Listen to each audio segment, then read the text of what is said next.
right, welcome back, everybody. Hope you all had a good holiday season and a Merry Christmas. It's time to get into the new year, and we'll do a little zoom in action on what price is doing and how we expect it. Then we'll do kind of a year wrap up and talk about where we think we're headed in 2025. Can't believe 2024 is over already, but here we are. So we've seen some declination for sure in price. Absolutely killed off our end of year Santa rally, in my opinion. I think that we've it's more likely now than before that we're going to get another low, at least down into this range. I was hoping for another high to carry that momentum, but we've lost unless something drastically changes. We've not just lost this lower trend. We had a spike here before, but we didn't stay and we continued upward. This is a break with a retest, which honestly we should have been expecting. It's the holidays still. A lot of big players are not coming in force, and I still expect some profit taking. I think if let me find my tools here. Been on Christmas vacation for a while. I think we continue to rise up into this zone with this low volume we've had. We can expect some resistance here. I think my current most likely play for high probability, or what I would assume to be fairly high probability, would be a low volume rally to recover price up into this area, the value area high, which is also the 618 retrace from high to low. And because we came down and hit that 886 a couple of times off the prior low, I would expect a rejection here around the 101,000 range, 102,000 range, to come down and take the liquidity we've been building up down here, this candle. At the very least, I would love to see maybe at least a wick down into this zone and tap this daily down into 87. I'd be very interested in seeing that as a long play to guard the liquidity on these single print candles that we've had down here. These are just daily single prints that have not been recovered. I think if that zone gets defended, we could at least get a small bump. But if price wants, it can run all the way down, retest this. That'd be my second area to look for a long. That would be a large declination. This seems more immediately probable to me. Now, whether or not this breaks a new high, I don't know. We could continue this corrective structure. Maybe reject the value area low. Maybe reject the range VPOC, and then fall back down and then test this area. Create a downward trending range like we had here, where we failed to come back up and take the high and continue to trail out. If we go, that's my immediate term chart. Let's stick with this for just a second more. I'll go to the long term chart because we have another scenario, and that's if we break down now. And I think if we break down now, one, we've structured a bunch of liquidity here. This could be a liquidity sweep in my mind. I don't know if we've got, because of the low volume, I don't know if we've got the pressure. But especially if we came down into this range on low volume before the new year picks up, and we get that sell off, I think we'd hit a lot of a lot of long liquidations, and that would increase buying, right? And we get that long squeeze, and head up, probably at least into the VPOC. So definitely looking for a swing failure pattern, possibly off of here into the value area low. I'd have to measure a few different exchanges here on this candle and on this candle, because I know both of these candles, each exchange has different price levels. So I'd definitely be looking in a range here just under the value area low as kind of a swing failure, take liquidity off some of the larger exchanges, and then back up into the anchor VWAP, at least the descending anchor VWAP, to see if it holds as resistance again. That should line up nicely with this range volume point of control.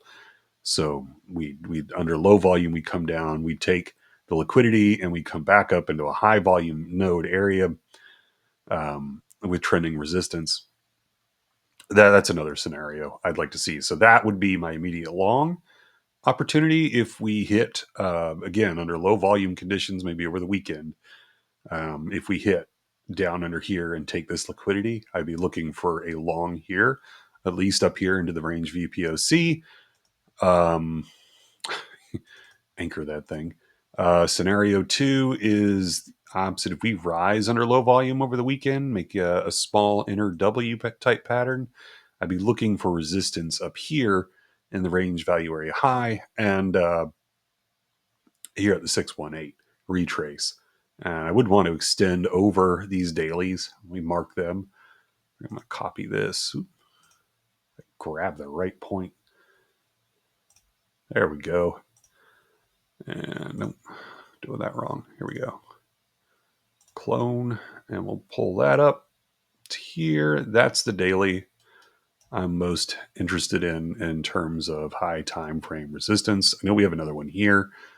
These two candle closes at 99,411, but I'd be more interested in getting that W pattern. So somewhere in between this, possibly even up into to fill in this daily gap candle right here, this FBG type candle. And it's not the third one down, but it's still a bit of an FBG. View this area here as our resistance. Anything above the value area high for me would be a good fair game.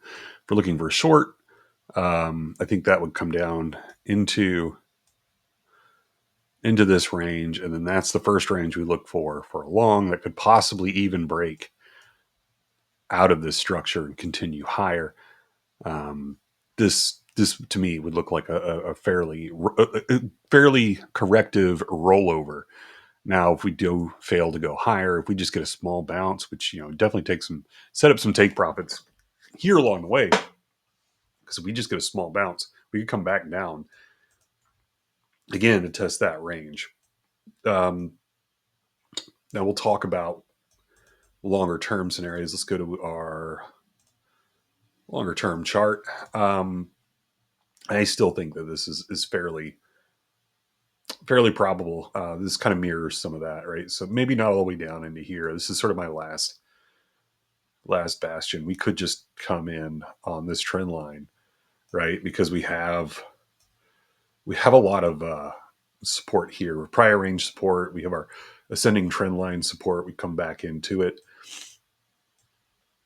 and that could send us back up into this range. So let me kill this. It's easy enough to replace. And we don't need this channel anymore because we've already broken it and tested it as resistance. Actually, let me show that, right? So we did fall under our ascending channel, but that's where we lost momentum. We fell under and failed the retest to get back in it. I think we come back down. This could be our liquidity sweep. Then we bounce back up, and then we get the short that we wanted up in this range again. Or if we rise first, we get that short first and then come down. And we have two trend lines to test. First one being here. That's the same area of support we saw in the prior chart. Second one being here. That's the same range that we saw again on the prior chart. And then I think the bottom area here, where if we start to fall under this, if we start to come back down into here, that can change the tone of the entire chart, right? Because now we've lost so much that we have to be careful we don't flip into a larger corrective structure, even though it fits in with our Elliott wave count. I wouldn't. All right. So when I say be cautious, I don't mean it's time to short, we're going to the zero because I don't think the asset's ready to go to zero yet. So let's line that up with the top and the bottom. Take off that 886 because we're not going to look at that just yet. And let's look at our most common bullish retracement levels. The 382, if we came down into that, this could be the minimum retracement, right, on a corrective structure. And remember, we have some strong support here. If we came back down into this and it continues to look corrective, what we could have in our hands is another 1-2 on the macro sense, right? It'd be just like here, 1-2. So then, just like here, we take these blocks out because they're not doing me any good right now. We can recreate those later too. They're easy enough to see. In fact, I'm going to take this out. It doesn't matter anymore. It's gone and done. So I think this level here to me is important. We don't break that low. I'm going to leave that on. And I'm going to leave this line on too. Get rid of our channel. I just want to clean this up to make it as simple to view as possible. So this may go away too if we start to fall under it, because if we fall under this line much further, this 1618 line, then I think this entire wave 5 is complete. Now it completed technically for me anyway here 89,239. That's common target, right? So 1, 2, 3, 4, and 5 into that range, and then we have our higher end target like in between these two, which we came right into the center of it, right? We're right in between the 1618 and the 205. For me, this wave 5 is done all it needs to do. It can be absolutely done if we continue higher. It could extend, but this count, I mean, that's a beautiful 4. And this is a sloppy 1 too, but we do have a beautiful 3, a beautiful 4, and a perfect 5 thus far. A pretty fairly picture perfect 5. So this count could be absolutely complete. I think let me take these off here because it doesn't really matter. And I want to show some longer term. Let's go into the weekly and predict our moves for 2025. So for me, most likely scenario from here to here is that we come down into this range. Let's say we come down to the 5. Um, let's make it 3 scenarios. Let's start here with the 382. If we come down into the 382 and hit this trend line, which I know I didn't peg with my arrow, but I have a hard time with these, and rise up. So what can we assume are our targets if that's the case? We start here. It's a macro 1, 2, and that's our 3.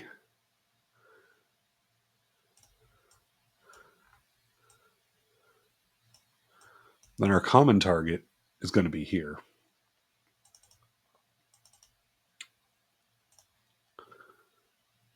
If we continue to rise impulsively at about 220 to about 223,000, if you want to round it up. That's fantastic. And then we have to see where our 4 retraces to get our 5 range, just like we did here to get our 5 range up here. That'd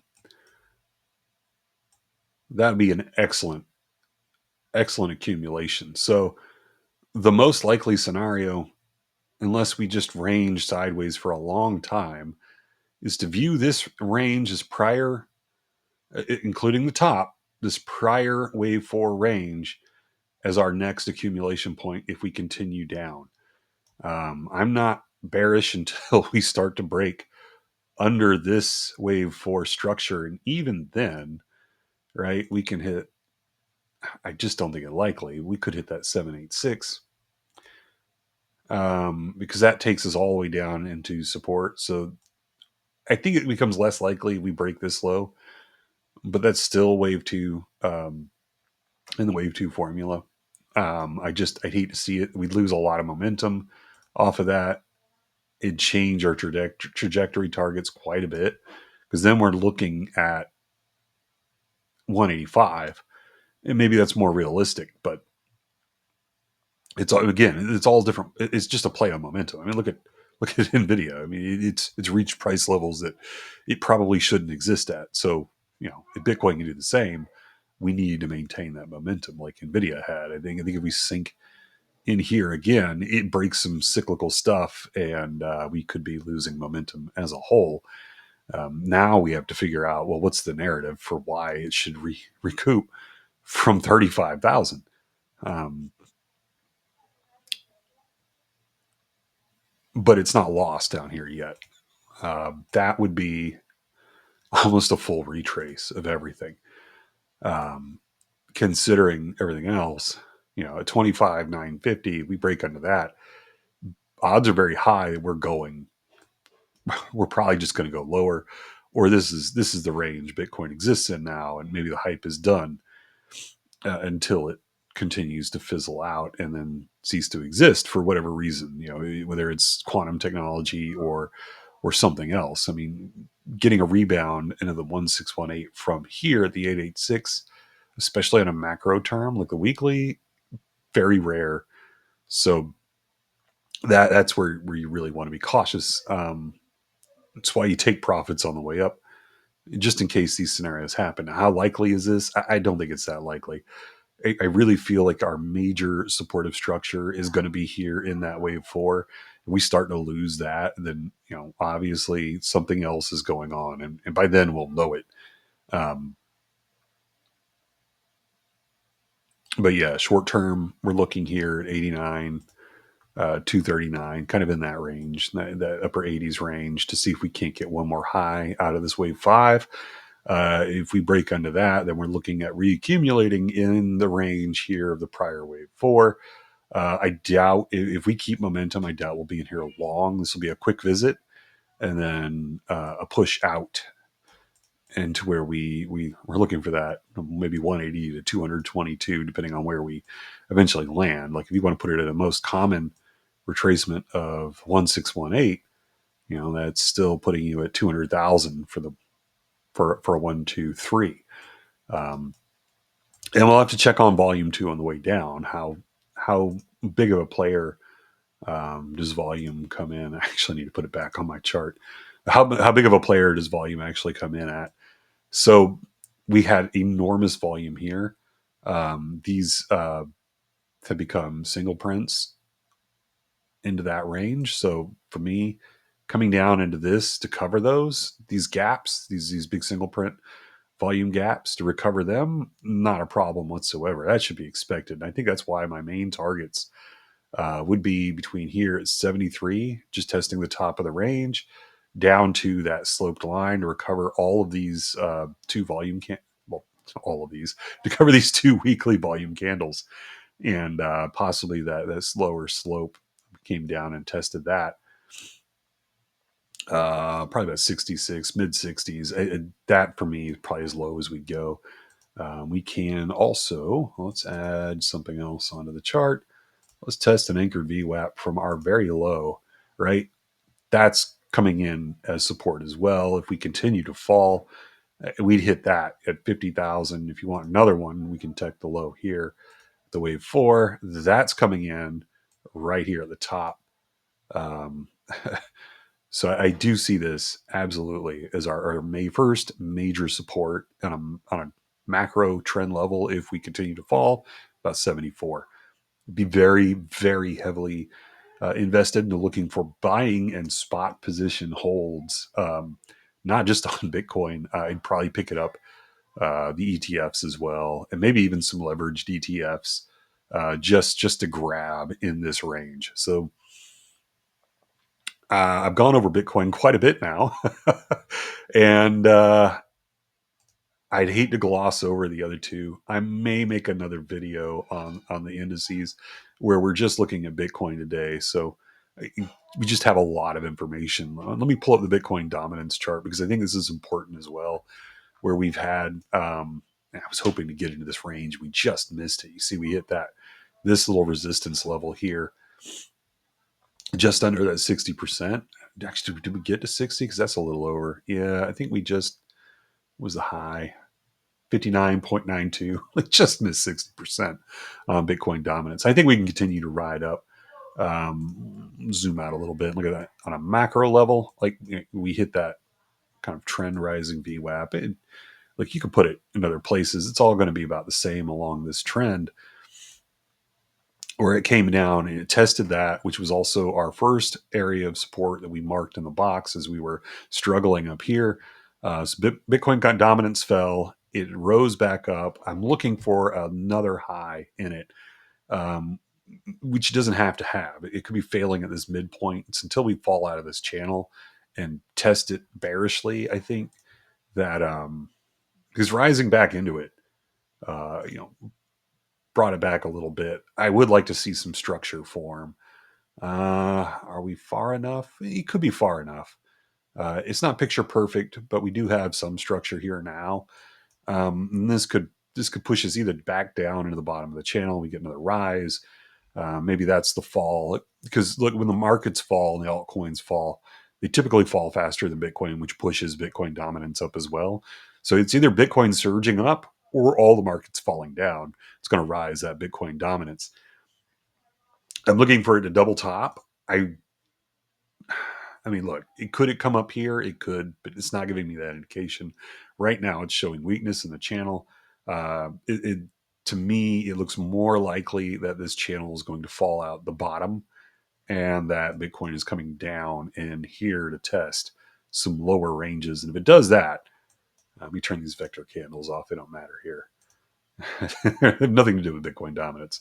If it does that, then yeah, I can absolutely see coming down here and testing those where the altcoin market shoots up. So we look at total, right? Total market cap. It's giving me that indication that we might want to fall. These are our targets for structure on total market cap. Um, Losing another half a trillion to a full $1 trillion out of the market cap. That's Bitcoin and all the other alts. So it's giving me that structure that we looked at. Where we come down, we test this. Look, it looks just like Bitcoin, right? 1, 2, 3, 4, 5, and we come down, get our A, B, C correction, maybe like an A, B, C correction into this range, which is our target range for not just the wave 2, but for our structure here on the weekly, and then we rise back up with market cap increasing. Total looks very, very similar to Total 3. I think it's going to do the same thing. And we don't have the same structure, but I would be looking for total market cap, corrective move, right? And then lift out. And we'll go over altcoins in the members chats because that's where we do our alts. But just to keep that in mind for alt season, this is Total 3. I don't typically track Total 2. It's just not that interesting to me. I think between Total 1 and 3, you can kind of get where your markets are going, unless you just really are an Ethereum hound, um, which I'm not, because that doesn't look good to me, right? So I don't. Ethereum is not for me yet a key player. It needs to shift its structure from a sinking structure of dominance to something that's basing out and rolling back up. Then I'll get back into Ethereum. I've got other altcoins that interest me more now. Not saying that Ethereum is a bad investment by any means. It's just not my favorite vehicle at this point. Um, but yeah, let's go back. Uh, go back to our Bitcoin. Is FBTC doing anything interesting? Like this is one of the funds I was accumulating in one of my accounts. It was my largest trading account, which I can't buy Bitcoin directly in, and I've got some in a wallet. Wallets are a pain in the butt, and then you got to worry about off ramps, which allow these to become great vehicles to buy in. Like if you don't want spot Bitcoin, you can get an ETF. This one's just the Fidelity ETF. You can do BlackRock's or any of the other ETFs. The ones from solid banks, and it doesn't really, as long as it's from a solid backed bank, it shouldn't matter which one. But yeah, this was one of my areas of accumulation down here. When I said I was buying more, this was one of those more. and we got a good rise out of it. It was a pretty good spot investment, especially if you're really just looking for that 10 to 12% a year. This was quite a bit more than that. So it's another vehicle. If you don't like if you don't like buying the tokens themselves, or if it's difficult to do in your country, look for other vehicles that include them, and you can play them there as well. You can get ETFs that are leveraged, and you can get ETFs that are leveraged against price, short ETFs. Now, I don't have the tickers for them on here, but a quick Google search will pull them up pretty quick. I think that's going to do it for Bitcoin. I'll get back in here uh, with an overview of the markets. Maybe we'll talk a little bit about natural gas, which is starting to see a reaction where we thought we were going to get a reaction. I am looking to reaccumulate natural gas if it comes back down here into this 288, 283 range. I've taken most of the profits out in here as we hit 374. So that's done. We can talk about TMF because TMF has broken under this line. I don't view it as, I definitely wouldn't trade it with leverage. I haven't sold off because I have mostly bought my TMF down in this range. So this isn't a huge loss. This is just a small amount. If we come in, we could come and take this low now. I think that's quite likely on TMF. So keep an eye on that. If we hit this low here, under here, right? If we show strength, I'll be interested in reaccumulating. Right now, I got the brakes on accumulation. So that's TMF. Do hit a quick SPY, right? Starting to curl over. Haven't hit our hop yet. We could come up for one more last reach and then roll, or this could be kind of a failed out top. Again, we're in low volume time. I think the beginning of the year, I'll be looking for those shorts. On the Qs, we did talk about last time our structure and how we could short. Let me go into it daily because that's what we were working on. Got the Qs just about perfect. Look, short, stops above the high. First target, this block here of support, 517. And we had ample time to take profit in there, at least for the first bit. We came back up. And let me add our 786. We stalled between the 618 and 786. Now we're on our way down, so we flip this.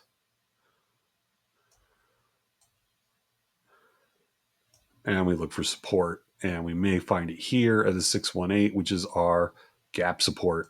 This gap is filled, but it could still be our volume gap support. So possible long into a W if we get a rise, right? That's looking like could be Gartley, could be a bat, could even be a butterfly, could even be a crab. There's too many possibilities right now for where we're at on this structure. No, not a bat. It's really giving me either butterfly or Gartley, butterfly, or crab vibes. So that's still a lot of range, right? So we really need to keep an eye on this. It's only applicable if we break this B point here at 531. Right now, I would be looking for it to come down a little bit further, just a little bit further, and really test this, kind of hold it there for a little bit, possible rise and then fall after the new year as people take profits.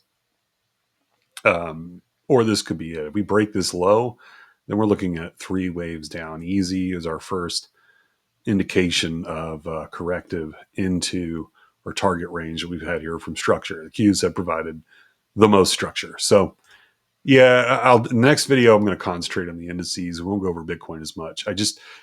I know Bitcoin's kind of the big draw, so I wanted to make sure I got that out of the way. And I'll talk to you guys later. Happy New Year's and happy trading out there. Bye.